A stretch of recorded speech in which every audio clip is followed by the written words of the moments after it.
Eu sou Paulo Saloni, sou formado em artes pela FAAP, fui professor durante muitos anos e trabalhei em algumas empresas e tal. E me interessei por essa área, principalmente do bambu, no ano de 2020. Então no ano de 2020 comecei a fazer alguns cursos e alguns experimentos com estruturas de bambu, né? Que é o que eu gosto muito de fazer. E a partir dali foram surgindo trabalhos, a coisa foi evoluindo e aí eu me interessei pelo barro e aí comecei a trabalhar com o barro, né? Comecei a associar os dois e surgiu essa ideia, né, da arquitetura de baixo impacto e tal, papá. Daí eu comecei a desenvolver o trabalho nesse sentido, né? Então, uma arquitetura quase que intuitiva, né? Porque a gente sai garimpando e muitas vezes o negócio sai em função daquele material que a gente acha. A estética, a forma estrutural e tal, ela acaba acontecendo em função daquele material que a gente descobre. Mas enfim, já tem aí 20 anos, né, que eu estou brincando com isso, que eu estou brincando não, mas que eu estou pesquisando e levando de uma forma mais a séria, né, esse trabalho, que hoje é a minha fonte de renda. E sempre pesquisando, sempre procurando, sempre vendo técnicas e utilizando essas técnicas e tal. Já tenho várias obras feitas que podem ser vistas no meu Face, no meu Instagram. Então, uma coisa que me animou bastante, é uma coisa que me completa bastante isso. Essa coisa dessa pesquisa, né, desse trabalho que eu venho fazendo há mais ou menos uns 20 anos. Sempre com programas de voluntariado, né? E para passar esse conhecimento, né? A ideia é que as pessoas participem dessas criações. Então, gente, ó, esse aqui, primeiro, faz um ano que eu não venho aqui, né? Isso é bom e isso é ruim. É ruim porque o ideal é a gente começar e acabar. Mas é bom porque já dá para ter uma ideia, porque aqui foi uma mistura de técnicas, aqui foram utilizadas várias fibras, várias técnicas, né? Foi uma experimentação que a gente acabou fazendo, e já dá para ver mais ou menos como é que é a relação dela com o tempo, né? Com as trincas, com o comportamento do barro. Vou começar pelo baldrame. O baldrame tem mais ou menos uns 40 centímetros de profundidade, com mais ou menos uns 30, 30 e poucos de largura. Ele foi feito com a pedra rachão. Eu selecionei as maiores pedras, fui assentando essas pedras até chegar mais ou menos na altura do chão, sem massa, só encaixada, para que ela mesma funcione como um dreno da umidade, tá? Aí, mais ou menos nesta altura aqui, que dá para ver que está mais reto, né? Mais ou menos nessa altura aqui, eu assentei as pedras de forma a fazer uma canaleta, tá? Aí peguei o vergalhão, dei a volta na casa toda para amarrar. E aí concretei isso. E daí eu continuei com a pedra rachão, certo? A ideia é que as colunas não fiquem longe da umidade, não recebam a umidade, então vai dar uma durabilidade maior para o eucalipto. Dentro da história do reaproveitar o que a gente tem, né? Isso aqui, por exemplo, morão de cerca velha, que estava jogado por aí, que eu arranquei, normalmente apodrece no pé. Então é uma madeira que já estava aí há uns 15 anos aí no tempo, aí vai aguentar mais uns 100 anos aqui se a gente tomar cuidado, fazer uma manutençãozinha dela de vez em quando, ficar observando para ver se não está pegando bicho, se não está pegando muita umidade, né? E fazer esse cuidado para que ela se conserve. Mas são madeiras que foram achadas. O trabalho maior que eu vou ter aqui vai ser o de fazer uma janela enquadrando, porque são, no final, os ângulos são irregulares, né? Ela não fica exatamente bem enquadrada. Então o trabalhinho que eu vou ter aqui vai ser de fazer as janelas, que eu vou ter que fazer a janela acompanhando a tortura, então, desse batente, né? O barro. Aqui,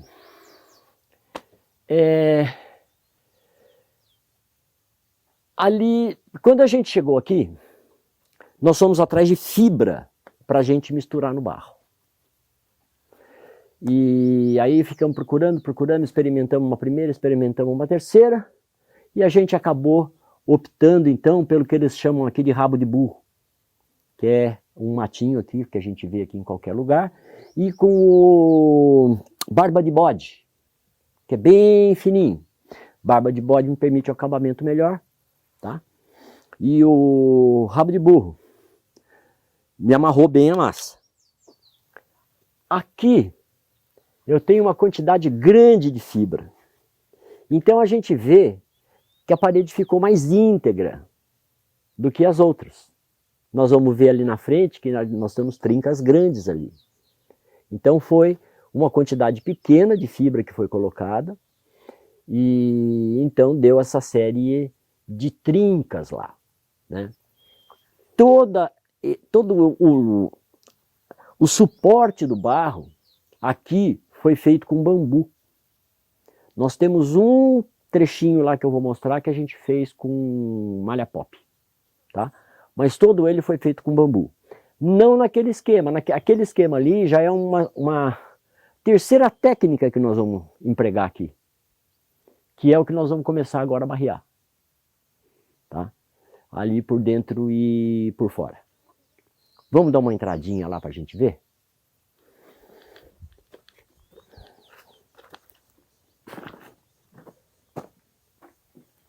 Ah, vamos ver aqui.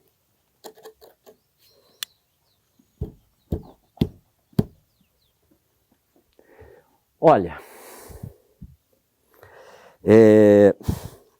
aqui a gente teve alguns problemas. Pouca fibra na massa, tá? E também a forma com que ela foi aplicada. Aqui eu praticamente não tenho a estrutura de bambu. E aí, pelo fato de não ter a estrutura de bambu, a malha de bambu, nós estamos vendo aqui que nós comprometemos, então, a nossa parede. Essa parede está comprometida, na minha visão, tá? Eu vou ter que fazer um bom trabalho em cima dela. Ela não é estrutural, isso, então, facilita a minha vida. E eu vou ter que fazer um trabalho em cima dela de tirar esses pedaços soltos e refazer. Olha, a gente vê que na hora da preparação da massa, ela não tem fibra. Por isso, ela trincou dessa forma. Tá? Senão, ela ia apresentar trincas bem menores, que isso sim, isso daqui é comum acontecer. Tá? Mas este tipo de trinca mais aberta, não. Então aqui foi total falta de fibra na massa. E me chegou aqui. Tá? E aqui a minha estruturação, aqui isso daqui é estrutural. Aqui está minha cobra de barro. Então eu tenho um vergalhão. Quando eu fiz o baldrame e a mureta, aqui eu já coloquei um vergalhão subindo, aqui eu já deixei um vergalhão de espera, certo? E aí eu tenho então esse arco de vergalhão que morre lá, em que nós vamos então continuar com a cobra para dar a rigidez nessa estrutura. Aqui tem mais ou menos umas 3 camadas de cobra. Tá? Então nós temos uma coluna aí de mais ou menos uns 20, 25 centímetros de diâmetro. Tá? E uma coisa que depois de curada é bastante resistente. Tá? Vamos dar uma entrada aqui dentro. Bom, aqui é a escada. Então aqui ela tem uma parte dela, é uma alma de vergalhão. Tá? E uma parte dela são feixes de bambu que eu utilizei. né? Dá para ver aqui mais ou menos esse fecho sendo colocado, dá para a gente fazer um detalhe lá depois, mas o grosso da estrutura foi feito desta forma, com um fecho de bambu amarrado. Tá? O problema que está havendo aqui, por exemplo, em termos de... não é estrutural. Não é estrutural. Ela ficou abandonada há 1 ano. Vocês viram aqui a quantidade de vaca que tinha aqui dentro, né? E aí, provavelmente, alguma vaca foi deitar ou qualquer coisa e deitou aqui em cima, ou esbarrou, ou veio se coçar, não sei. Então, me causou isso daqui, tá?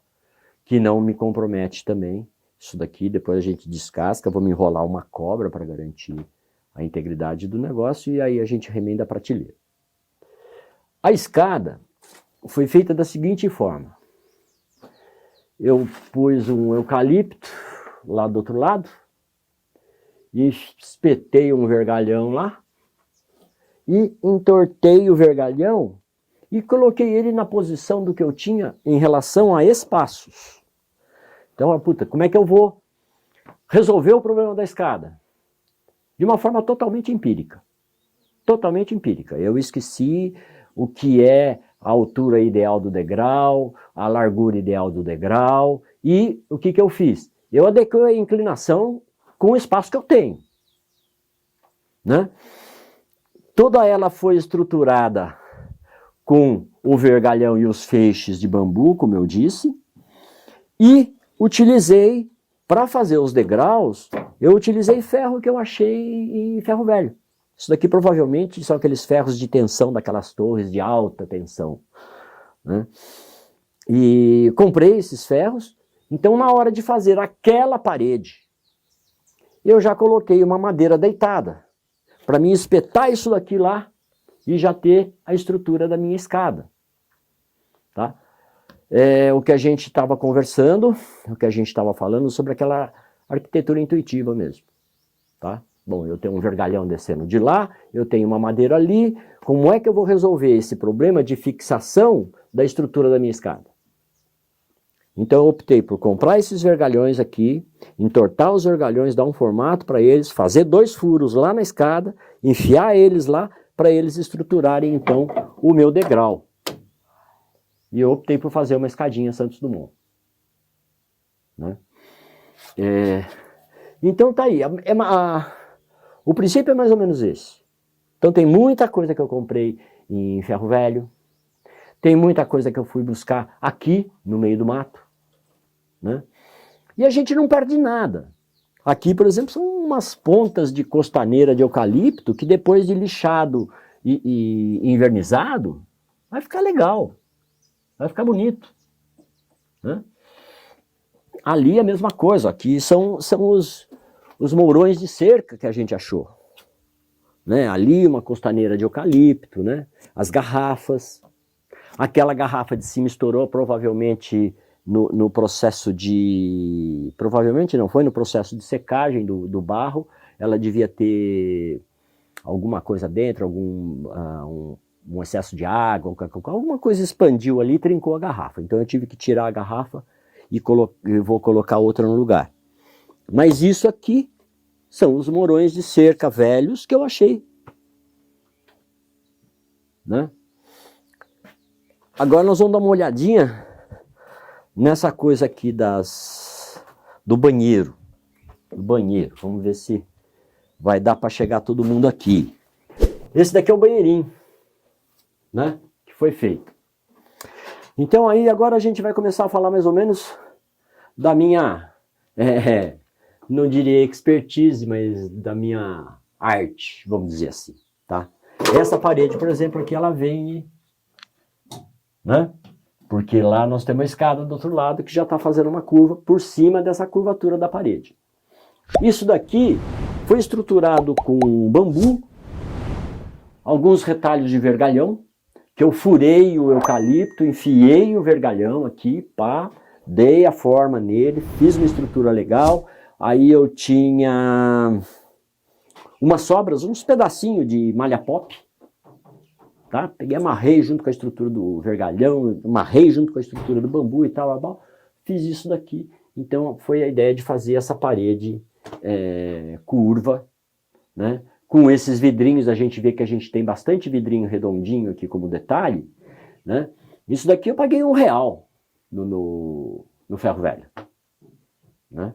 Então eu fui lá, tinha uma caixa lá cheia com esse vidrinho, falei, isso daí vai ser meu tema de trabalho, né? Para a gente brincar, fazer um negócio diferente. E aqui a banheira. Então, diferente do que aconteceu lá na frente, a banheira, a massa da banheira tem bastante fibra. Então, a gente vê que o tipo de trinca que a gente tem aqui é diferente do tipo de trinca que a gente tem lá na frente. São trincas menores e mais superficiais, tá? Então aqui, nessa banheira, eu tenho um acabamento com sombrite, né? Que a gente dá para ver aqui as marquinhas dele, tá? Deste tipo de sombrite aqui, 50%. Então eu tenho as marcas do sombrite, mas por quê? Porque eu fiz todo o barreamento, depois eu vim com mais uma camada de barro, no barro ainda úmido eu apliquei o sombrite e vim afundando ele aqui. E agora é que eu vou preparar ela para ser impermeabilizada. Tá? Então provavelmente eu vou dar uma lixadinha nela, vou tirar essa sujeirada toda e tal, vou dar uma acertada nas trincas que porventura estejam mais comprometedoras, que no caso aqui não tem, né? Então eu vou dar uma lixadinha, vou dar uma acertadinha e aí eu venho com a parte da impermeabilização, que eu vou fazer aqui, e eu vou fazer aqui. Aqui, por exemplo, a gente percebe que não tem trinca. Olha, não tem trinca nenhuma aqui, né? Então, aqui o que eu tenho aqui? Nessa paredinha aqui eu tenho uns retalhos de malha pop e coloquei bastante fibra na massa para poder colocar, né? Então a gente percebe aqui que aqui não tem trinca. As trincas daqui acompanham a malha pop que tem aqui nessa parede, que é onde eu amarrei os canos, amarrei as coisas todas. E ali a gente já tem umas trincas bem menores, né? Porque ali eu usei uma estrutura mais fechada de bambu. Então ela trincou menos.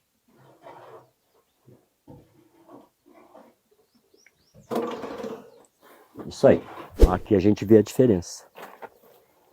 Tá vendo? Daqui para aquela lá. Parece até uma resina. Né? Aqui tem mais fibra. Aqui tem mais fibra. E também uma observação que a gente fez. Uma observação que foi o seguinte. Quando a gente vê, por exemplo, na internet, aquelas técnicas, né, Tadelac e outras coisas do gênero. O que faz com que ela se impermeabilize, com que ela seja uma coisa mais apropriada para lugares úmidos e tal, papapá. É que depois de aplicada a massa, o barro ele tem ciclos em que você pode trabalhar com ele. Então você, barreou, ele está muito mole. Então dá para a gente ajeitar e tal, papapá, e dar a forma e tal, mas daí a gente tem que dar um tempo.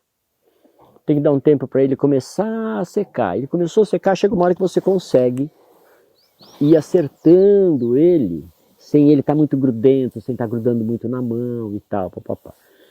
E o que a gente viu é o seguinte, que quanto mais você vem e massageia,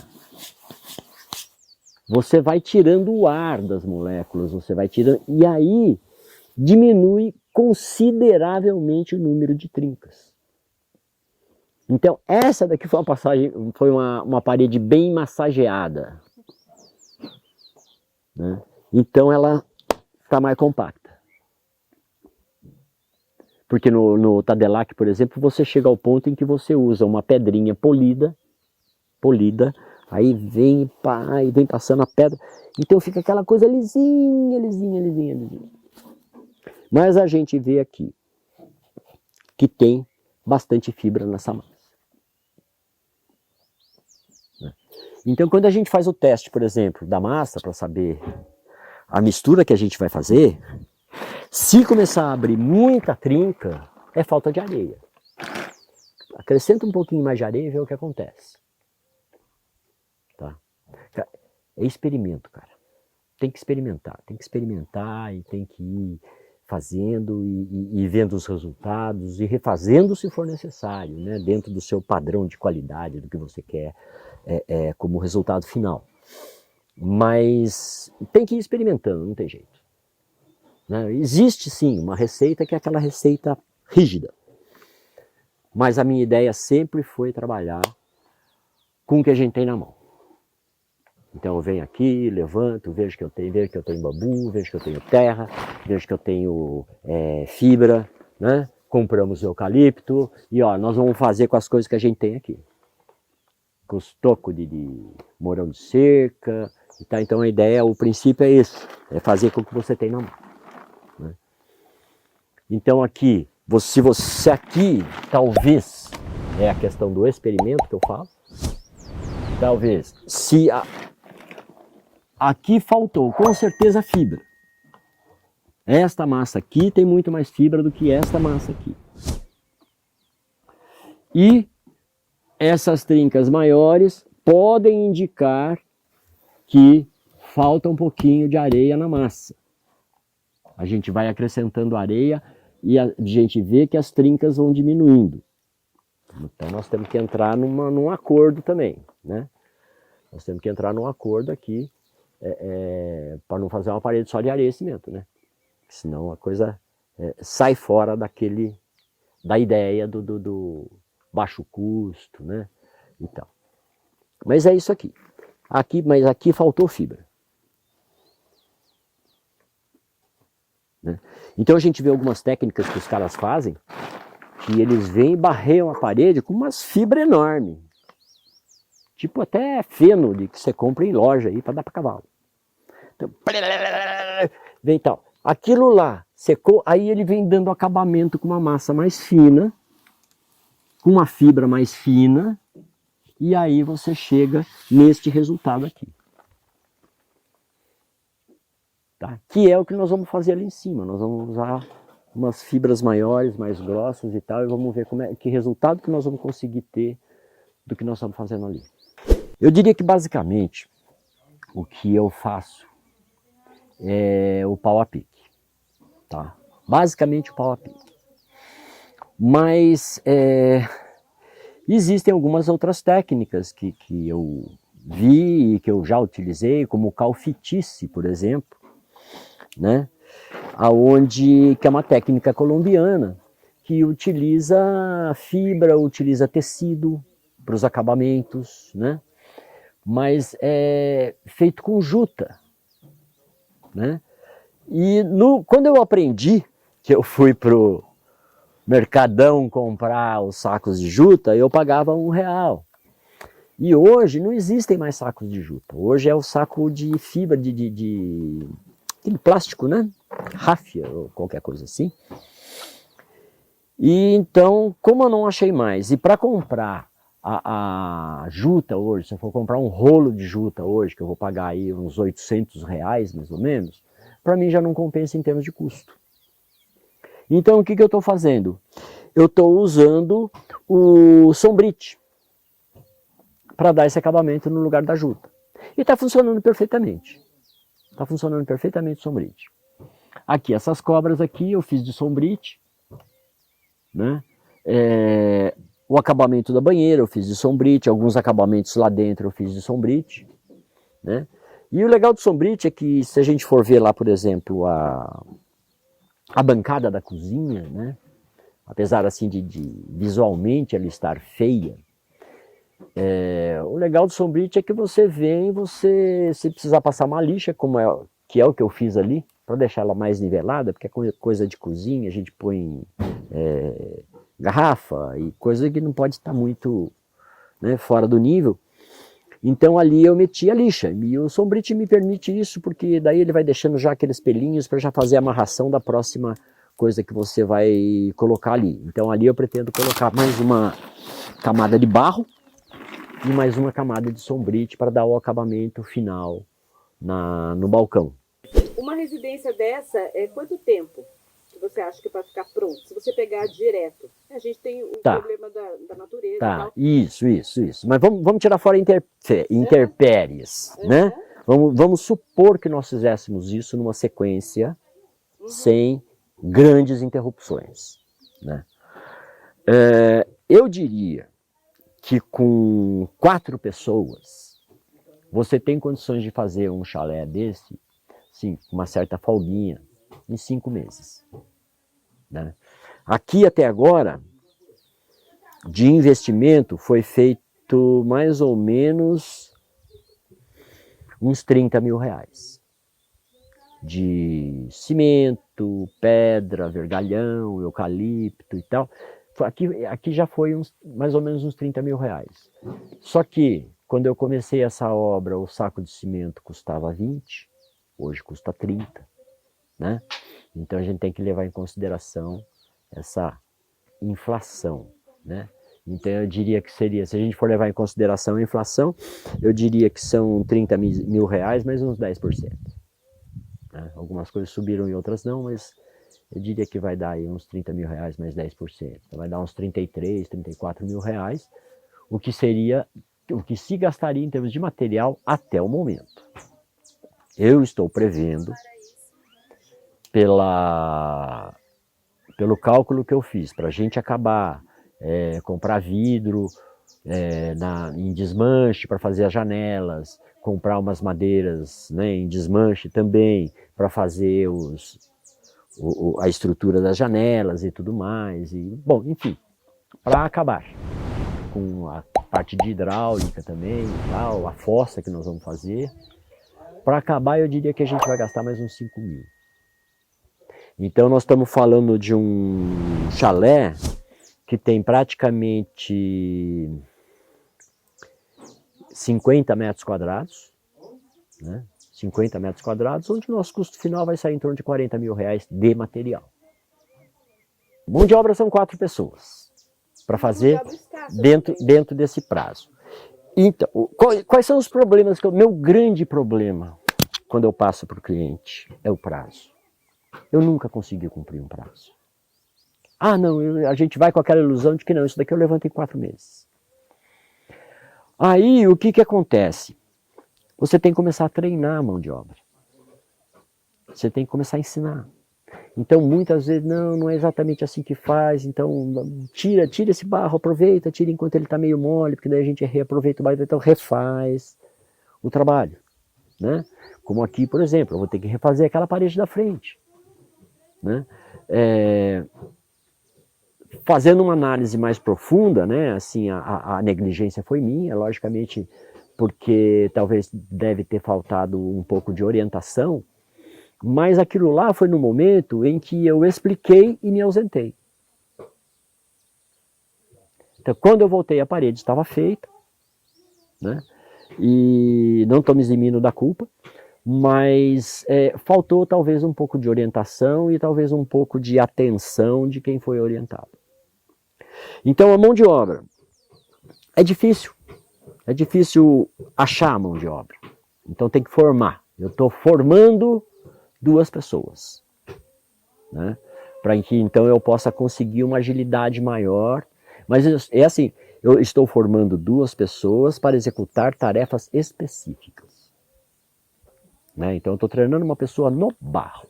Ela olha, ela já sabe qual é a receita, ela já sabe qual é a quantidade, ela já sabe quanto tempo ela tem que estar ali trabalhando em cima do barro para fazer a consistência da massa e tal.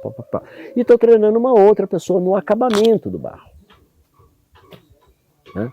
Porque o resto da mão de obra já não é mais tão difícil, achar quem mexa com eucalipto, né? Achar quem assente uma pedra, aí já não é mais tão difícil. Mas o difícil é a gente ficar trabalhando nessa coisa da experimentação. É você ter a mão de obra para trabalhar em cima dessa experimentação. E essa experimentação tem relação direta com o que eu estava falando de vamos fazer com o que a gente tem na mão. Os dois estão juntos ali. Né? Não tem como você dissociar uma coisa da outra. Essa parede aqui, por exemplo,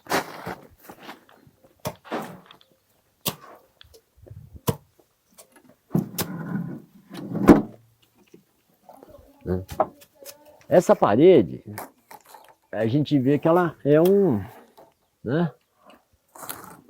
É um arco. E o pessoal estava amarrando o bambu aqui. Aí um veio para amarrar o bambu e ele quis enganchar o bambu num lugar e prender aqui, que deu uma coisa próxima a esta barriga aqui. Né? Eu estava trabalhando com alguns voluntários, né? Eu sempre abro esses programas de voluntário. Então toda obra minha tem 2 ou 3 pessoas que estão lá para aprender, como voluntários. Né? Eu tenho a minha mão de obra e aí vem mais 2 ou 3 pessoas para acompanhar a gente. Então aqui o cara estava experimentando, ô Camilo, que interessante, por que você não continua com essa forma? Né? Putz, ficou um negócio legal. Né? Então aí ele pegou e montou essa estrutura, foi feita por um voluntário, ele montou essa estrutura aqui, nessa forma redonda. Né? Então nessa estrutura talvez tenha faltado aqui uma amarraçãozinha daqui para cá, para então ter evitado essa trinca que deu aqui, que não me compromete em nada a estrutura. Tá? Ela não me compromete em nada essa estrutura, não tem nada comprometido aqui. Mas se tivesse uma amarraçãozinha aqui no meio, talvez isso daqui não tivesse acontecido. Né? Ou um pouquinho mais para cima ali e tal. Mas isso daqui é um experimento. Isso daqui é um experimento, quer dizer, a pessoa que está vindo para fazer um voluntariado e tal, ela começa a perceber que ela também pode inventar um pouquinho, né? E aí a gente sai com coisas diferentes. A gente sai com coisas mais autênticas, vamos dizer assim, em termos de resultado, né? Mas, em termos de técnica, eu não diria que eu tenho uma técnica, né? Porque já utilizei o barro sem fibra, já utilizei o barro com fibra, já utilizei o barro com sombrite, já utilizei o barro com malha pop, com feno de cavalo. Eu estava sozinho, não ia dar tempo de eu ficar arrancando fibra por aí para fazer, eu tinha uma certa pressa, comprei um fardo de feno, rendeu bastante o trabalho que eu fiz e paguei barato. Então a gente tem que ir experimentando, tem que ir fazendo com as coisas que a gente tem na mão, tem que, né, sair um pouco da caixinha. Porque senão a gente fica preso a conceitos e a coisas que no final funcionam como entraves. Né? E, nossa, o exercício da criatividade é tão gostoso. É tão gostoso a gente inventar, ver resultados e, inclusive, poder passar, né? Essa experiência que eu acho importantíssimo, senão o conhecimento não tem razão de ser, se a gente não transmite, né? Então, olha, para quem vai construir, o meu conselho é esse.